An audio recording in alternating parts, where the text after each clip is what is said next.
Pohon tumbang ini terjadi di Jalan Trans Sulawesi, tepatnya di Kelurahan Sarira, Kecamatan Makale Utara, Tanah Toraja, Sulawesi Selatan.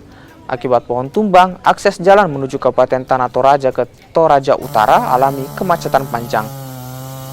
Warga dibantu petugas berupaya memindahkan bagian pohon yang menutup jalan dengan peralatan seadanya.